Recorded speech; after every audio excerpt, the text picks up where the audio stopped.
All right, thank you.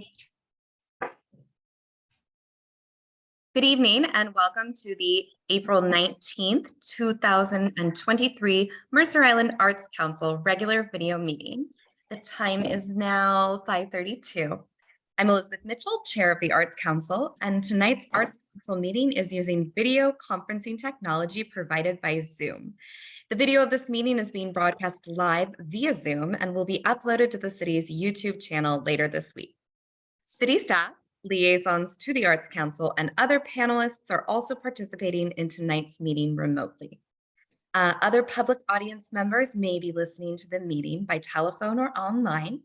Additionally, the city has opened up the community center to provide public space for viewing the meeting tonight. Welcome to all and thank you for joining us. Board members, please ensure your microphones are turned on for the roll call. Will staff please call the roll? Thank you, Chair. Rosemary Moore. Present. Suzanne Scone. Elizabeth Mitchell. Here. Layla Brull. Here. Jonathan Harrington. Here. Rachel Blum. Daniel Becker. Here. Thank you, Chair. Thank you, staff. Arts Council members, remember to use your raise hand function if you would like to ask a question, and I can call on you in order of raised hands. City staff, is there anyone who signed up for appearances that wishes to address the Arts Council? No, Chair. Thank you. Thank you. On to the department report, and for that, we're going to welcome Katie Herzog, Recreation Supervisor and Staff Liaison. Welcome, Katie. Thank you so much. I will share my screen and we will get started.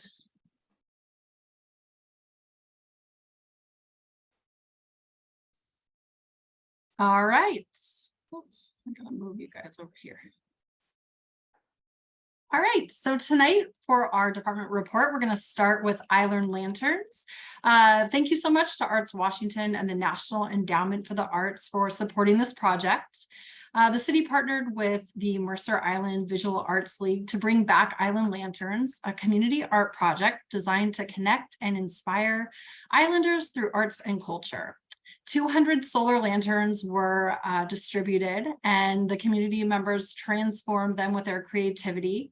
They were installed at the pergola at Mercerdale Park, and lanterns will be on display through April 24th.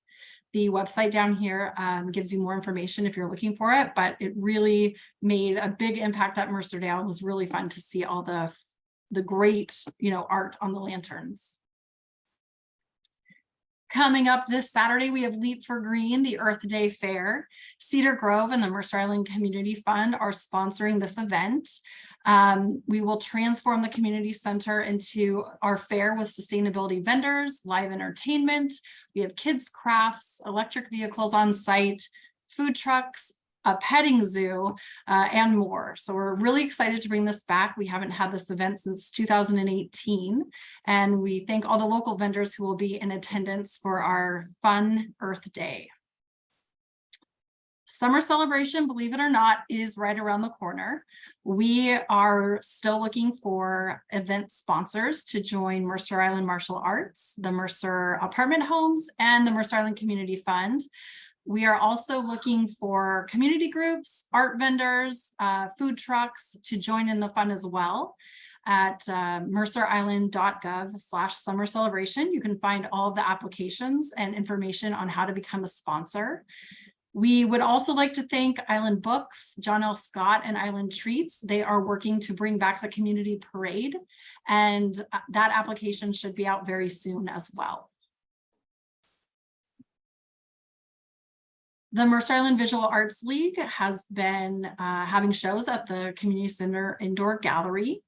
David Fishman's unique botanical portraits and the Mercer Island High School 2D and photography shows have been up since March 6th.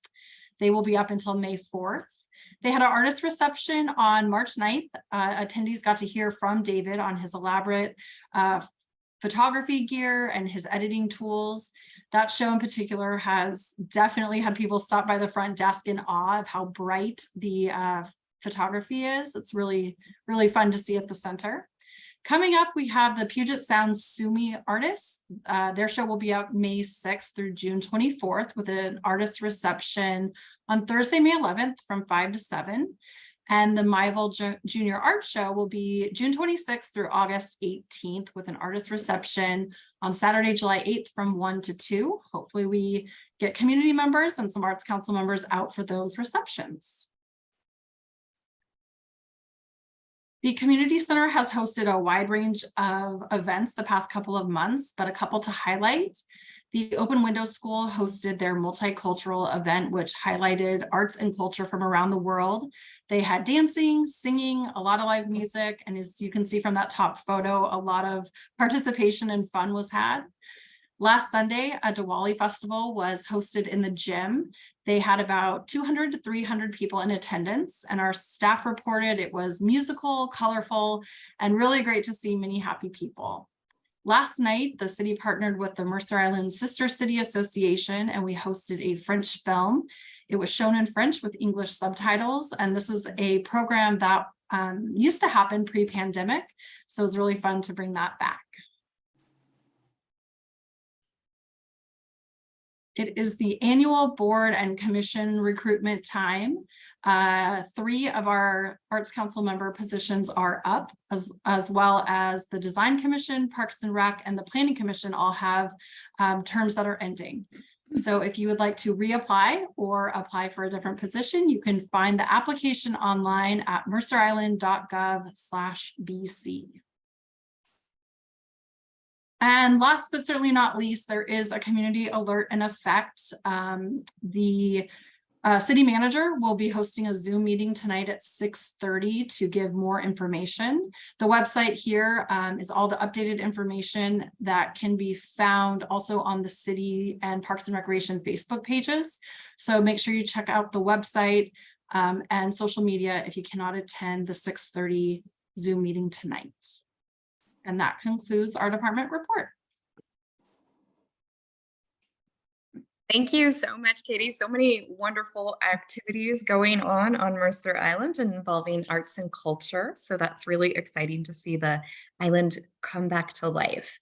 Any questions or comments from the rest of the Arts Council before we move on? Oh, all right, great. Thanks again, Katie.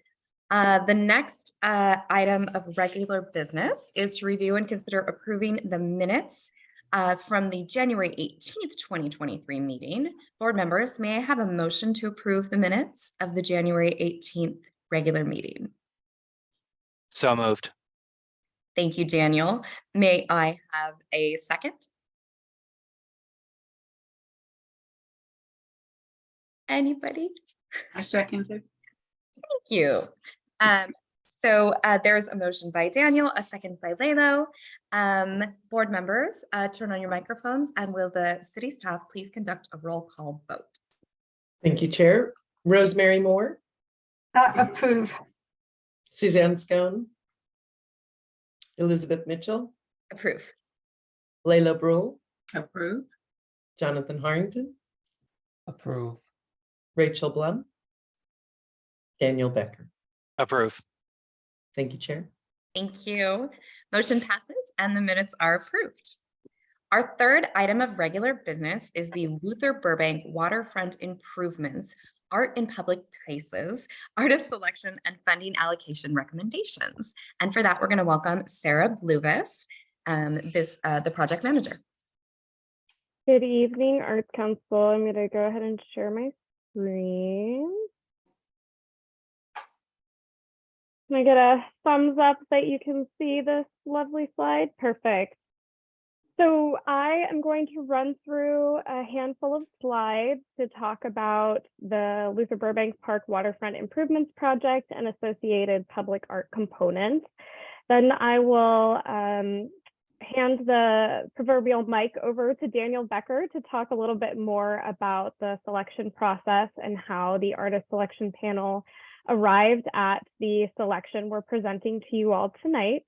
And then we can have a discussion, happy to answer questions about the process, about next steps before seeking a recommendation from you all. So I thought I'd start out because this project has been going on for several years now, with just a refresher, knowing too that we have had lots of new members join over the past couple of years. The Luther Burbank Park Waterfront Improvements Project, or LBWI, both are a bit of a mouthful, began back in 2020. You can see a beautiful photo here on your screen from the virtual and socially distanced open house that Paul West conducted when we were first conducting the design process.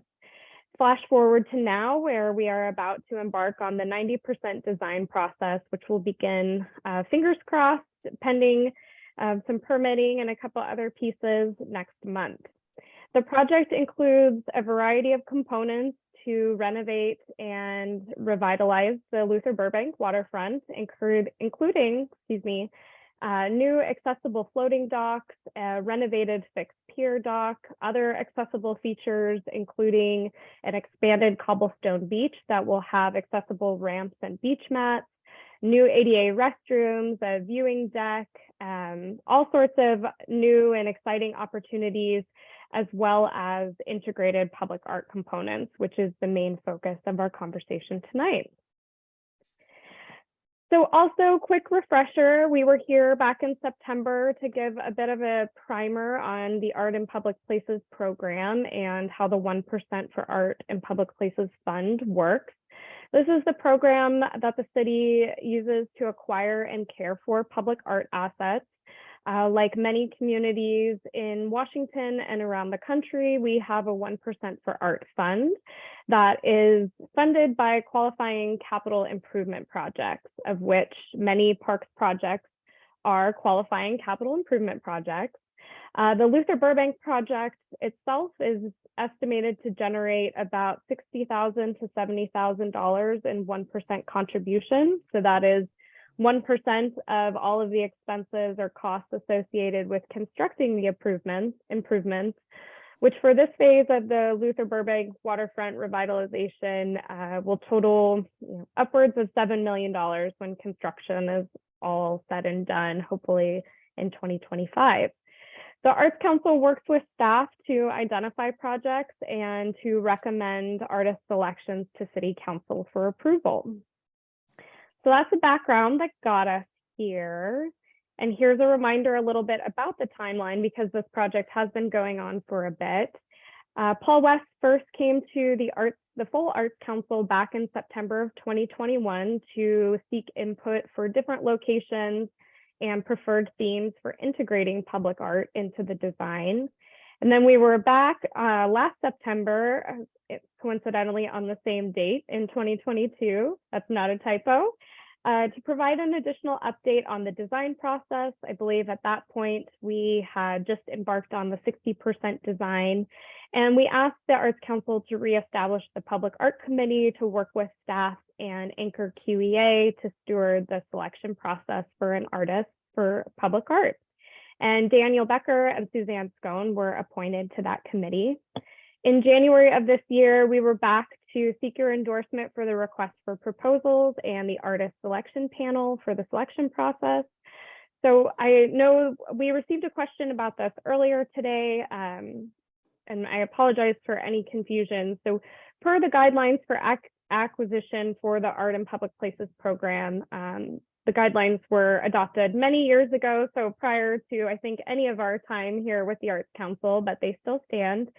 An artist selection panel is charged with selecting a finalist to recommend to the full Arts Council. So that is effectively what you all will be reviewing tonight, as opposed to all of the submittals that were received for this RFP. So I just wanted to clarify that. The RFP was open for a little under 2 months earlier this year. We received 5 complete submittals from public artists from the Puget Sound region. In March, the selection panel reviewed all of those submittals and collectively selected 2 finalists to present to the panel. Those presentations happened on April 3rd, and the selection panel ultimately selected Marcia Rollinger, for recommendation to the board. So we included some information, images from Marcia's proposal that she submitted in your packet. I'm going to run through a few of those now. As I mentioned, I was going to turn this over to Daniel tonight. Daniel, as a member of the Public Art Committee, he served as the chair of the selection panel. And then Laylo also joined us for the selection panel. So welcome your comments as well, Laylo. But first, I want to kind of orient you all to the proposal that's in front of you. So Marcia Rollinger's concept is a series of unique bronze inlays to inlay in the pavement treatment, the new pavement treatment that will be installed as part of this waterfront project. On your screen, you see some examples of her graphic approach and artistic style. Her idea is to work with the community to develop specific icons based on, the different themes that were outlined in the RFP, nautical themes, themes of Mercer Island heritage, particularly for the location itself, sustainability, life on the lake, that sort of thing. Marcia proposed working with the community to identify specifically what that imagery will be, and then to create a dozen or so individual unique bronze inlays that would then be inlaid into the concrete pavement in the plaza area. You can see here 4 different sizes that she has proposed, and some of them, we obviously have some boat themes, this beautiful one with the great blue heron, or it might be another type of heron in the top right of my screen. So to give you a sense of her graphic style and aesthetic approach. Again, none of the icons have been identified. These would all be identified through public outreach opportunities, which I'll talk a little bit about in a second. In addition, one of the requests through this RFP was to create individual unique plaques for 4 historical sites in Luther Burbank, one of them being the Boiler Building, which is obviously a key point of interest and historical marker down at the waterfront. These plaques will include interpretive content. Again, here's just an example of a potential approach that Marcia has presented. The QR code would link to our story platform, which is also a platform we use for public art engagement and interpretation. And it would provide, a variety of information about the historical and cultural context of the site. You may recall back in, I believe, September, when we were here to stand up the Public Art Committee, Paul West and Noelle Higgins from Anchor QEA provided an overview of artwork opportunities, and Paul talked about the new interpretive program that we're planning for, not only this site, but Luther Burbank itself. So this would be kind of the first phase of that interpretive program, including 4 sites: the Boiler Building, the school building, which is up at the top of the hill where admin offices are next to the playground, the dairy barn ruins down kind of on your way to Calkins Point, and then the remnant fruit trees. There are future phases of the interpretive program, including perhaps some components related to Native heritage or Native settling or interaction with the site, so pre-colonialism, and then some later ones as well. And there's potential to, carry the same graphic or design approach or vision throughout that entire interpretive program. But we were only kind of asking for this first go round for those 4 sites, and Marcia was interested in creating those plaques for us. This schematic gives you a sense of how the bronze medallions would be installed in the concrete or in the pavement. Marcia's layout inspiration, she attended the staff site visit earlier this year. Paul conducted a site visit with artists who were interested in submitting. And while she was there, she learned that the site actually used to be underwater. So I forget the line marker, but portions of the site used to be underwater before the lake was lowered. And she used that as inspiration for the layout for the pieces. They're intended to sort of appear like bubbles in the water. They also form a trail which would kind of draw viewers across the plaza, potentially, over to where a wall plaque might be installed, and then over up the hill to other parts of the park. And then here you can see kind of overlaid with how the site looks now, how these pieces might look. Again, she proposed originally 12 inlays installed in the new plaza area, as well as these plaques. You may see, and it is a little bit difficult to see, in the picture on the left-hand corner of the screen, there's a small medallion installed on the brick building.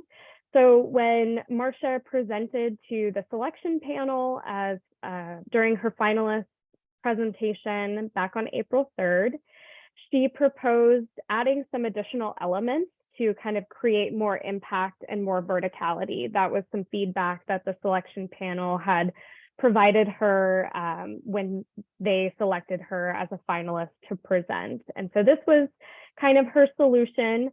We didn't include too many other photos of that approach in the packet materials tonight, in part because installing artwork on the building is at least the brick facade is going to be particularly challenging. The building is old, it's 100 years old, and the brick is soft. So while we are renovating the building and restabilizing it, it still may not be the best location for installing high valued bronze materials that could potentially be pulled off and done with otherwise. So we presented that feedback to Marcia preliminarily. We met with her last week, staff and Noelle from Anchor QEA, and she's definitely open to other opportunities. I mentioned that word verticality. The panel was really interested in, not only works of art that might draw you through the site, but might also draw your vision upward. And so really interested in how do you create kind of more impact or scale.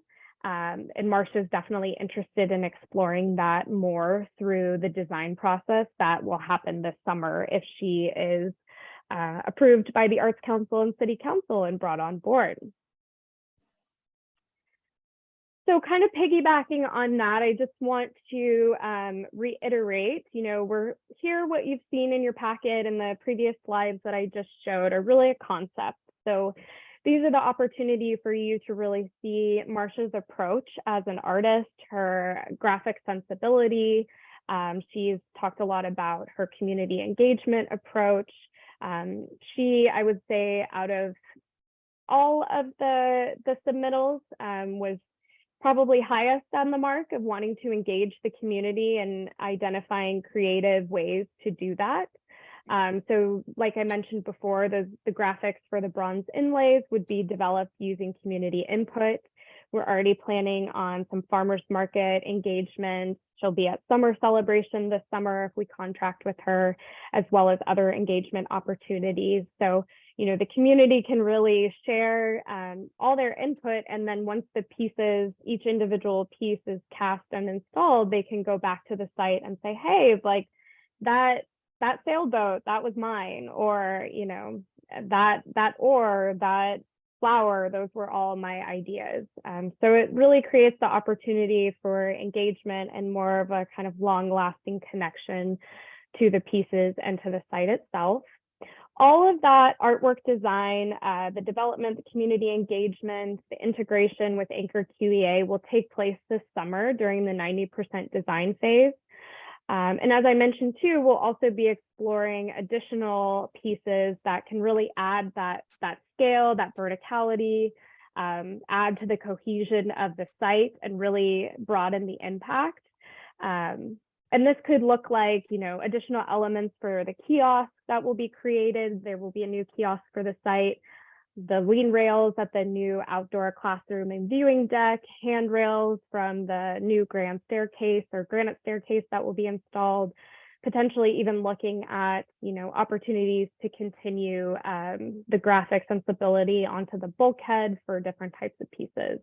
So all of that will be explored this summer, and, kind of say all that to say, well, what we're really asking for approval of tonight is Marcia's approach and, her vision for community engagement and her graphic sensibility. The pieces themselves may change. There may be more or less depending on, how things go this summer with the community and what we hear. But hopefully you're able to kind of get a sense of her work and her approach through the proposal materials. And so I also wanted to touch on budget really quickly, and I might have one more slide after this, and then we'll open it up. I'll kick it over to Daniel and open up for discussion. So as I mentioned, we included the artist budget in the packet materials for you, and I provided more details on this slide about what each includes. So originally, Marcia had submitted a smaller proposal that did not include those bronze medallions that I mentioned installed on the building, the brick facade.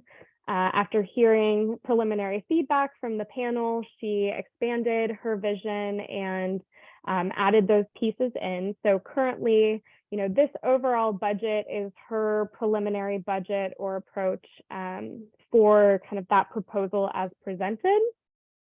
And that includes 22 cast bronze pieces. So that would be 12 inlays in the ground for plaques identifying the different historical markers. And then that includes 6 medallions to install in the brick, on the brick building. So this kind of gives you a sense of potential costs associated with fabrication for fabrication and installation of those types of pieces. She also, of course, included community engagement, her design fees as the artist, and then documentation and other contingency and marketing and communication. So that's where we get to that $120,000 number. You also may recall that in the RFP, we gave a budget range from $50,000 to $120,000, knowing that, that's potentially lower or higher than the estimated $60,000 to $70,000 1% contribution that we anticipate will be coming from this construction project. We really did that again to kind of see what was out there and not limit artists or limit the scale of proposals that we may receive. As I mentioned, Marcia had originally not met or not sort of gone all the way up to the $120,000 budget. She's also very flexible and open to working with us on what the final artwork pieces will be. So I wouldn't be too attached to the $120,000 price tag you see right there, in part because we are asking, again, kind of for you all to think about this in 2 phases. So because we are seeking to integrate Marcia into the design development this summer, we are considering that a phase 1 with the hope that we will achieve kind of the final design by the end of the summer, which will be included in the 90% design that eventually goes into permitting and goes out to bid for construction. Phase 2 will include the fabrication and installation, and that will take place during the construction period, which we anticipate will go to bid at the beginning of next year and hopefully be completed by 2025. We had previously recommended appropriating funds from the existing 1% fund to support phase 1. So again, the way the 1% fund works is monies from qualifying capital projects go into the fund, but it happens after construction is completed. So we're sort of requesting, funds up front to be able to integrate the artist and develop the artist design. And then the fabrication installation will be incorporated into the construction budget when we go out to bid. And there may be some opportunities to realize some efficiencies there, as opposed to, potentially fabricating all the pieces, excuse me, this summer and then having to hold on to them, for instance, before we can install them. This is something that we discussed with Marcia Rollinger preliminarily, and she was on board with it. It made sense to her. So we're still working with her to refine the phase 1 budget needs. Obviously, she provided project management and other kind of outline budget items, thinking about the project as a whole. So now we've asked her to kind of go back and see what those line items look like according to these 2 phases. Additionally, we noted with you all that Anchor QEA will be working with the artist to integrate her into the design, and so doing some project management, stewarding that, which will also come from the 1% budget. So that's really why we have this initial request to appropriate some funds from the current fund balance to support the design work.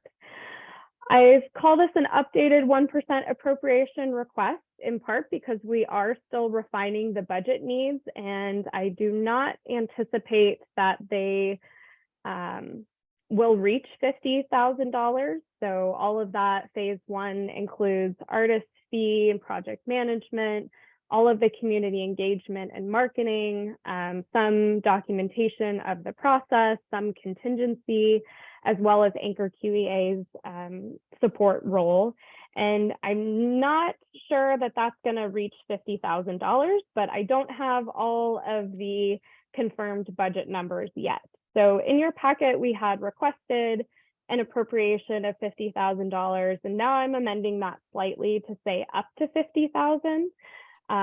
The phase 1 budget will be finalized with the real numbers for the May 16th City Council meeting, which is the meeting in which we, pending your approval tonight, will take the request to contract with Marcia to council.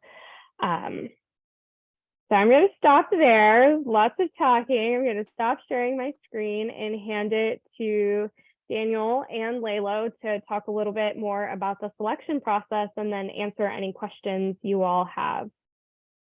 Yeah, thank you, Sarah. I will express initially that perhaps for some of you, this is different than what you might have expected in this space. It was different than what I had originally expected. I didn't have a specific concrete vision. That was the point of the RFP, that it was open-ended, but all the proposals were different than I had expected. And frankly, they were all different than each other. And so that was sort of what we were working with. Personally, I think this is a really cool proposal. We wanted something that was integrated with the space near the waterfront as part of the construction, which this did better than any other proposal. When you're in that area, I think this will noticeably add to the character of the space and will be a fun element for people of all ages. I think it's great that the designs match the sense of Luther Burbank, but can be customized around the desires of the community. They're durable, resistant to damage, low maintenance. Overall, I just think these work in the space. Really the only area of concern on the selection panel was that some people wanted something that was more grand or at a minimum visible from a distance, which the panel gave the feedback to staff, and Sarah was referencing that earlier, in order to try to work with the artist to figure out options that would fit with the concept. And so, yeah, I mean, I won't go on for too long here because there's a lot of info, and I think we can see what questions people have. But the only one clarification I'll make is that to be clear, if when she's proposing 12 medallions, she's proposing all 12 of those would be 12 unique designs. She only showed 4 designs as examples, but we would come up with 12 separate concepts from the community. Thank you so much, Daniel. This is exciting progress in this project. I'm excited to see that. And Laylo was also on this subcommittee. Did you have anything to add or contribute to that, Laylo? No, I think Daniel did a nice job, and I think we've heard some good information and a good overview of what was proposed and what we're looking at. Yeah. Wonderful. And thank you for the presentation, Sarah. I would open it up to questions and comments. We'll go ahead and start with Jonathan. Yeah, this is really exciting. So I noticed the QR codes. When you start putting QR codes and on things, that opens up the opportunity to have a website with maybe historical information to tell the story of the island like a museum. And most communities of this size have a museum, and there have been a lot of proposals over the years about doing that.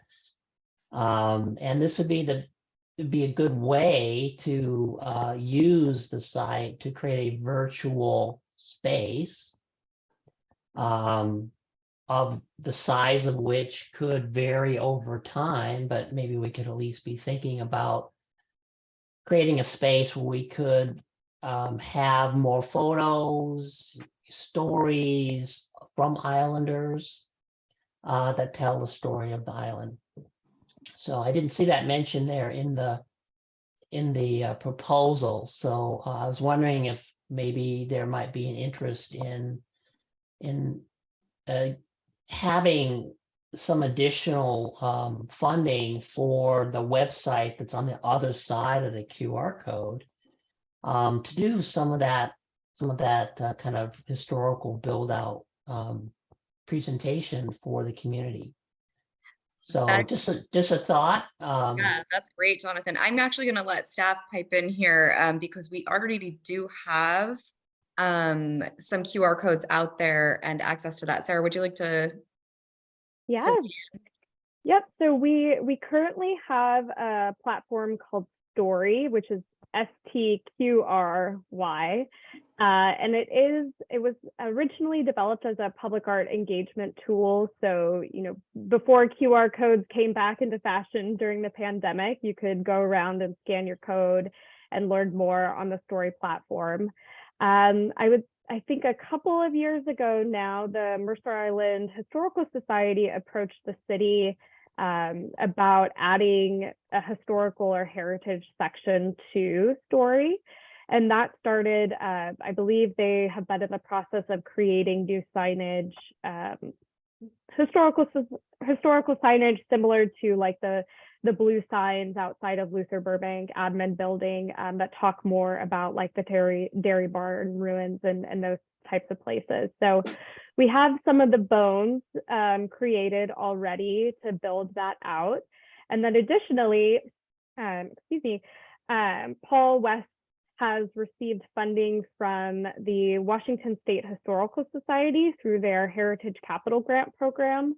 Some of that funding or all of that funding is to support the boiler building restoration, and that includes additional funds to kind of build out this kind of heritage interpretive program. So I believe that Paul included some funds to supplement kind of the artist component of designing the plaques, because he was really interested in using an artist, and then also some funds to work with the Mercer Island Historical Society and potentially, a contract writer or storyteller to kind of build out those additional stories too. So you're right on the ticket with that one, Jonathan. That's great. And I'm sure there are many members of the community who would love to have the possibility of adding to that story beyond those who are members of these organized groups. So that's great to hear. And I think the potential of really to create a full scale museum that tells a full story of the island and families and its growth is great. And there could be potentially millions of people who could come through this site over many years. So I think that would be good also for the economic development of the island as well. Thank you for definitely. that information. Thank you so Sure. much, Jonathan. It's a fabulous idea, and we're all seem to be on the same page. I love history. I'm a kind of a history buff, so I love the individual stories that come with it. So thank you for that. Rosemary, yes, you are next. Yeah, thank you. I've got a couple of questions. The first is just for clarification, and I apologize if this was just been explained, but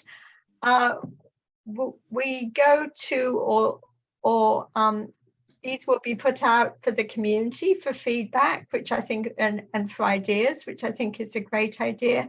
So when they come back with various ideas as to what goes on the different plaques, will the artist then create those plaques so they won't be taking a design that's been produced by somebody, or no?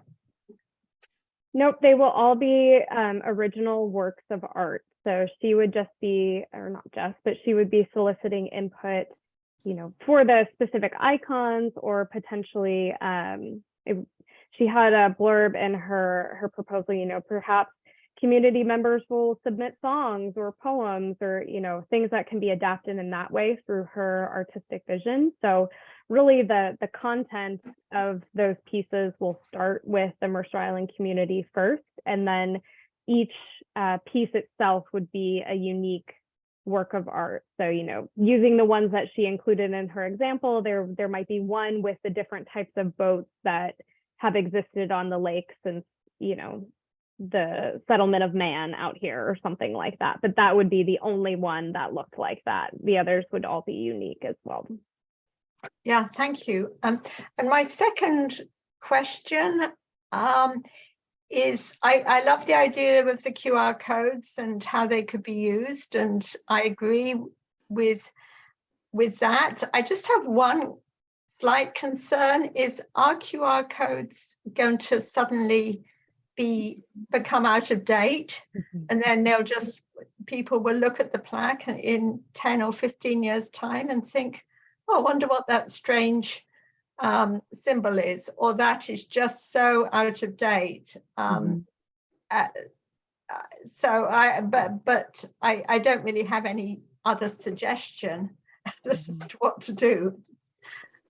I actually think that came up in one of our selection panel conversations. I can't remember if it was you, Ted, who mentioned that, or maybe somebody else, but that is a fair point. So there may be, you know, potentially we work with that component where the QR code is potentially like a separate component. So the work of art itself can be evergreen, but, you know, knowing that times change, potentially if we need to like remove the QR code or update it down the road or something, I think there's probably a workaround for that too, rather than fully casting it in bronze and having it live in perpetuity.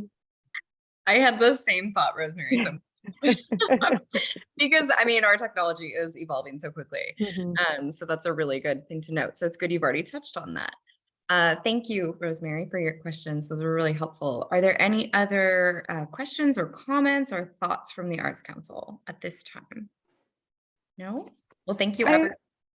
Sorry. I was just going to say, Chair Mitchell, that Councilmember Weinberg also participated in the selection process. So I don't know, Ted, if you have, I know you just hopped on, so I don't want to put you on the spot, but if you wanted to share it all a little bit about, you know, your thoughts and kind of the experience of the panel and how the panel arrived at the proposed artist. I think the group would love to hear from you as well. Yes, welcome. Sorry, I was a bit late. I got apparently I thought it was at 6:30 and discovered when I got the reminder on my phone, hey, it's happening. I was like, I need to get off We're the happy to have you. Okay. So the meeting where we had the selection of the artists, I think went very smoothly. We had a good conversation about or just discussion about the different proposals, and eventually came to a majority vote to go with the one that was selected. And I'm looking forward to our moving forward with the one we have, and I think it'll be a great addition to the project.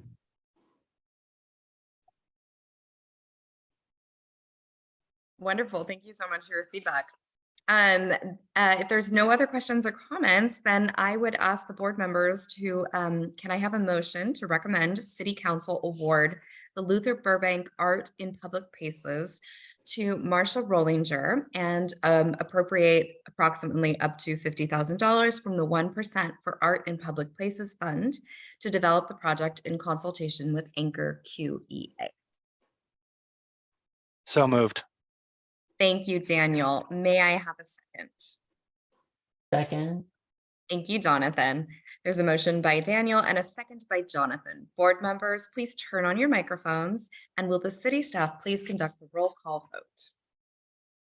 Thank you, Chair. Yes. Rosemary Moore, Approve. Suzanne Scone, Elizabeth Mitchell, Approve. Layla Brule, Approve. Jonathan Harrington, Approve. Rachel Blum, Daniel Becker. Approve. Thank you, Chair. Thank you. The motion passes and it's approved. The fourth item is the 2023-2024 City Arts and Culture Work Plan update for Q1 of 2023. And for this, we're going to welcome back Katie Herzog, Recreation Supervisor. Thank you. Hello again. We do not have a presentation tonight as all of the updates are in a pretty lengthy staff report that was in the packet. But just as a reminder, at the January 18th Arts Council meeting, staff presented objectives to meet the arts and cultural work plan priorities based on upcoming projects, available resources, citywide goals, and balancing the changing needs of our community to assist in prioritizing staff's work related to arts and culture initiatives. So the staff report shows the work through the first quarter of 2023, the estimated percentage of progress through the biennium, as well as highlighting relevant next steps. So I'm, Chair, happy to take any questions that have come up tonight, or if people need more time to read that staff report, feel free to email any questions that you may have. But really, we just wanted to update on where we stand after Q1. Wonderful. Thank you so much, Katie. Are there any questions or comments at this time? No? Okay, wonderful. So we will move on to our fifth item of business, which is the 2023 Arts Council Planning Schedule update. And Katie, once again, if you could provide us with that. Thank you. Great. So our next regular meeting is July 19th. We will be back here to talk about a potential public art project donation, the bylaws review, and we'll most likely be bringing some work plan items back to you for some discussion based on the staff report in this packet. So July 19th will be in full swing of summer. We'll see you back then. Wonderful. And July 19th will be just after summer celebration. So I'm sure we'll have lots of feedback because everyone will be attending that, right, Arts Council? It was subtle. Excellent plug. Thank you. Are there any questions or comments in regard to the planning schedule? No. Wonderful. Well, very efficient meeting this evening. Thank you all for being here. If there's no other business or items to discuss, Arts Council, then the time is 6:20 and this meeting is adjourned. Please remain seated until city staff has terminated the Zoom broadcast. Good evening and stay safe and healthy.